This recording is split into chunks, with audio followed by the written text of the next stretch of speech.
Atex Ventures is very much inclined, and it's a very specialized kind of a VC, and you're too much involved in deep tech.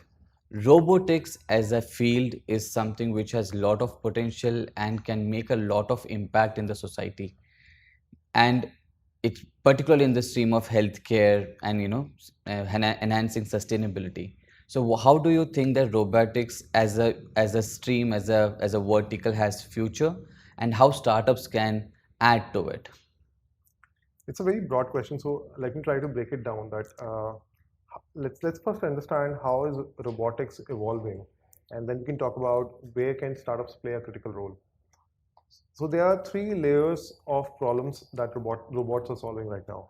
First layer are repetitive tasks that human do, but even if you do it slightly wrong, the cost implications are not critical.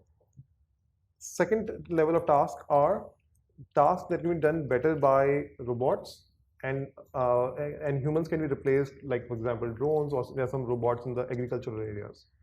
And the third category are the precision kind of robots, which can, let's say, replace a human doctor to a robot doctor. So there are three layers of robots or the robotic problems that we are solving right now. At the first layer itself, and there are startups in each layers right now trying to solve problems in different industries. Now, and there are gaps that exist in each of these segments. Let's go layer by layer to see where can startups play a role, and what can they do to make it big. In the first layer, when we talk about the first layer is solving a repetitive, non-critical, not major value adding work. There are multiple startups that have come in. However, the challenge for them is the cost of building a robot to replace a blue collar worker tends to be very high.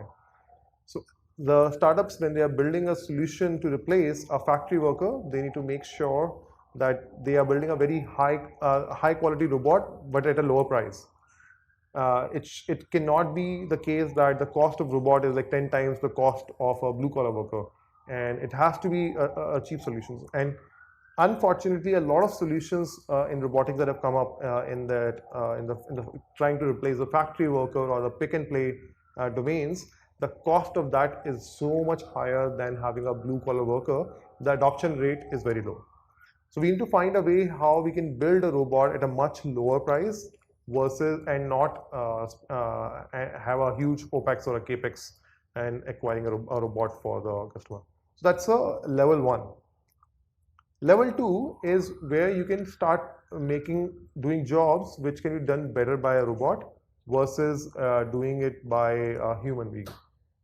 Now, doing a order, making an order to a robot in a restaurant is probably a lot more faster and a lot more efficient than actually having multiple waiters just taking your orders. Having drones or agricultural robots which can perform repetitive tasks in an agricultural field can be done way better than what can be done by a human being. Now that is one segment which has actually managed to break, and they are making significant impact right now. Startups, but there are still a lot of problems which startups can come in and solve for. That's the second layer. The third layer that exists is where you require very precise knowledge, very precise judgment. And now that's the third layer of the robots. And that's where very few robots, if at all, have been able to crack that market so far.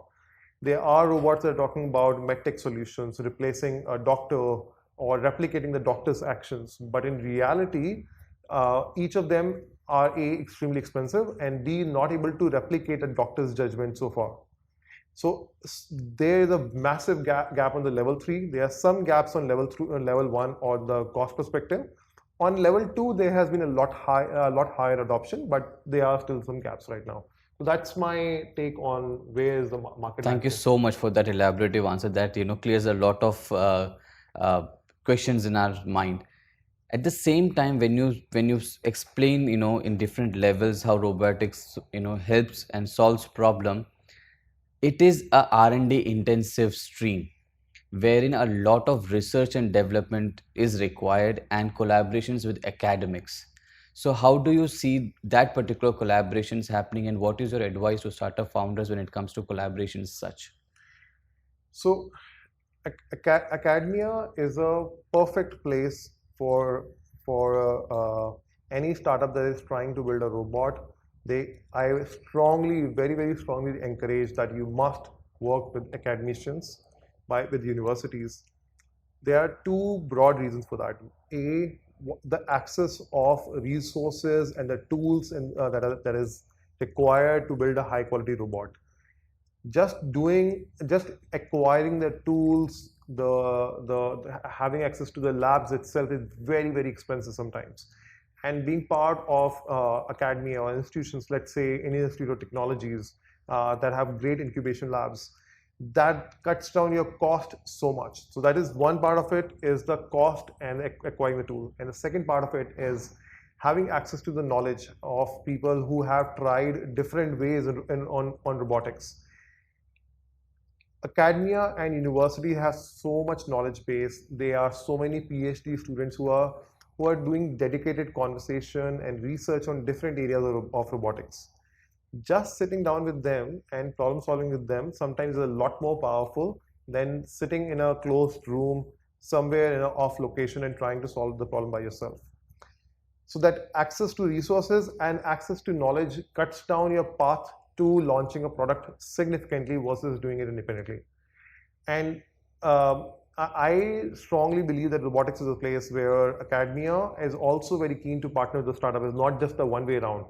So academia wants to work with the startups because for decades, academia has been doing research, but they have never been implemented. They have never been commercialized. Having partnership with the startups gives them an opportunity to commercialize a lot of research by the professors have done. If you talk to professors, actually, professors are very much keen to commercialize a lot of research that they have done. It's so close to their heart that I spent like 5 years and 10 years doing this research, and no one cares about it. No one wants to even read my research paper, which is like a 200-page document.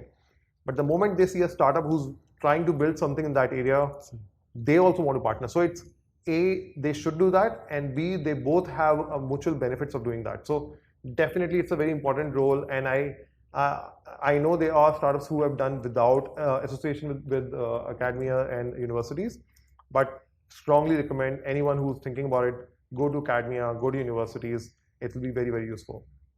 I mean, it's a win-win for both academia and the startup ecosystem. And now I understand why ATEX is so much invested with institutions like IIT Madras, and you know help support their startups. Now, one important aspect when it comes to robotics is automation, right? And everybody has this nuances in their mind that eventually it will have a larger impact on robotics AI on the workspace.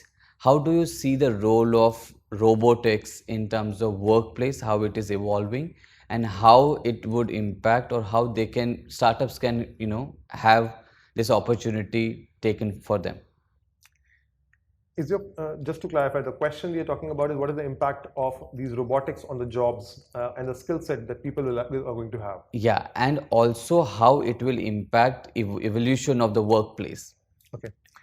So let me first talk about how the jobs are going to be impacted and the human skills are going to be impacted with Yes. these robots. And then let's talk about how the workplace will look like. Now, um, it's a no-brainer to say a lot of human skill set will be replaced by robotics, and it's a matter of time that it's going to happen. It's going to happen this year, or it's going to happen next year, or it's going to happen in 5 years. We don't know. Everyone has their point of view, but it's going to happen soon. Now, a lot of human skills will be eliminated. They will become irrelevant, and a lot of humans will become irrelevant because they can be replaced by robotics very easily. However, at the same time, a lot of new skill sets will be required on how exactly do you deal with that robot. If there is a agricultural robot that you have deployed that is putting seeds in the farm, what exactly needs to happen to the robot before and after sowing the seed? What is the implication on the robot when the weather changes? Can the robot make the decision of how exactly to sow the seed when the weather is changing? The human ability to make judgments on top of the robots will become a lot more critical. and ability to use the robot as part of the work will become more critical. So the skill sets, people who are just doing a basic elementary work without putting their brain to work, they will become quite useless. But at the same time, people who know exactly how to use the robot to do something a bigger, solve a bigger part of the problem will actually become very valuable. Now, now with this change, there is a very clear change in how the workplace dynamics will look like. That means there will be a lot of robots in your workplace and a lot of people who need to apply brain on top of the robots. So the intellectual capability of humans during the workplace will become so important that any workplace that you'll go to in a couple of years from now, if you're not up to the mark in terms of the intellectual capability, you are not relevant. You'll be shown the door very fast. So the people who will be left in the workplace doing the job either have the choice of being thrown out or upgrade, upskill, learn, and do the job, which is much bigger, much more intelligent. The human interactions will become so much more intelligent because they know a lot of bottom level tasks will be taken care of. So that's the overall dynamics are going to change. If you allow me, I can add some examples also if that. Yes, yes, please. I mean, like recently, there is news anchors which are AI. Yes. There is an RJ introduced which is now an AI. Yeah. Yeah, please go ahead. I'll give you a very interesting robotics example, which is very close to our heart, and we are an investor as well into that company. So the company name is called Solinas. What they do is septic tank, which is a human waste storage. They have designed robots to clean the septic tanks. Now, when they built the septic tanks and they showed me the robot, my first reaction was, this is amazing. But my second reaction was, do you realize that there are about 3 million plus workers that will be displaced with this technology? Because your technology is not very expensive. You can easily replace your workers with this technology now. Now, that's a country level issue that we're going to talk about. So the interesting thing that these guys did, they figured out this problem very fast. And they said that instead of fully replacing humans with this robot, why not we go state by state, city by city, and train all these human workers who deal with the septic tank on how to use this robot, so they are still employed and they are cutting the time to process and clean the septic tank. They are improving the quality. It's a better life for these workers now, and it's a better life for the Indian households as well. So they started retraining, reskilling all of these workers that we're talking about across the country. It's a lot of massive effort these guys are going through right now, but that opens a lot of door for their product, creates reskilling and upskilling for a lot of about 3 million people right now that are spread across the India. So there are new opportunities that are being created. So the entire workplace dynamics on something as simple as how your septic tank will be cleaned in future will be changed, and you have not thrown away the people, you have just reskilled them, and that's how the robots are changing the world. So it's a perfect example of how robotics will increase the efficiency of everyone, right? Yeah. And Solinas is again an IIT Madras startup, Yes. right? Congratulations on that as well. Now, when we're talking about the dynamics of robotics as an industry, how do you see that play out in this particular MENA region? And how do you see that the government, the ecosystem here supports robotics as an industry, and what are the opportunities for founders who are in this domain in this particular market? So MENA is a very interesting market when it comes to robotics. And I say this because unlike a lot of developing countries, India or some developed countries as well, India, Israel, US, Singapore, China, there's a lot of homegrown talent that are observing the local problems on the ground. They are building robots to solve the local problems on the ground. Unfortunately, the quantity and the quality of talent in robotics in the Middle East is limited, a lot lower than what probably it is required. And because the quantity and quality is lower, and that's because the entire engineering schools are not very old in this region, in the MENA region as a whole, because of that, there are less people trying to solve a lot of problems right now in the MENA region. So even though there is a lot of support from the government authorities, there is a lot of policy support, there is a lot of need, a lot of problems that can be solved right now. The people who are seeing the problem and have the courage to take a jump and leap of faith, which is called startup, launching and to launch a product, they are few. Middle East has tried to fill up that gap by importing a lot of high quality talent, which has taken shape as well, which has produced amazing results as well. We are talking about flying cars very soon right now. We are talking about some amazing drone work that has been done in the Middle East.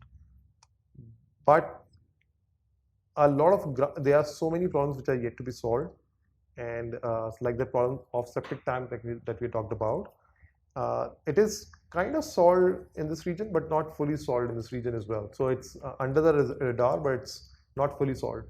We talk about water problems. The people who are, if you go to Emiratis who understand the water problems right now, of course, the people like you and me do not know, we do not feel the problems of water.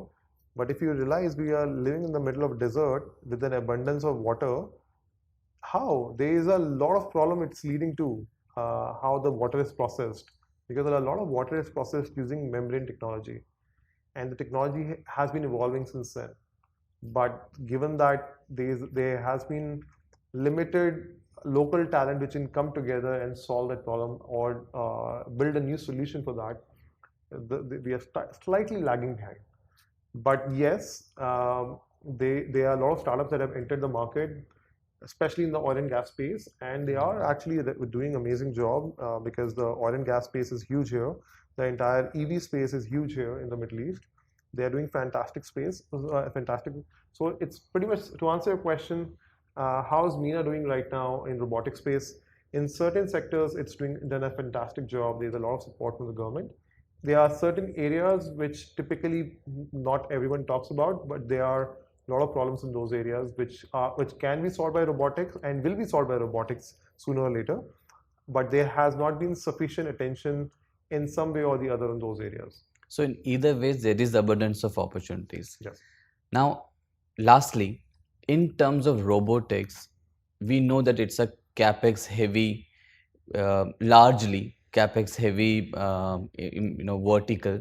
And when it comes to raising funds and investments, you need somebody who understands this particular vertical, and those people will invest in you, and they are the right strategic partners to have them, to raise money as well. So for startup founders who are looking at raising funds and who are working in robotics, what's your advice to them? This is probably the hardest question. And I say this because robotics or any of the emerging technology requires patient capital. Right now, we are in an era where everyone is talking about how much money I will make next year. Generally, the patience level for people is not, people are not comfortable waiting for 5 to 10 years to start generating returns. Uh, Having said that, particularly for robotics, there are two sources which typically give good results in terms of fundraising. One is sector focused venture capital firms. So all the sector focused venture capital firms, they know that this is going to take time.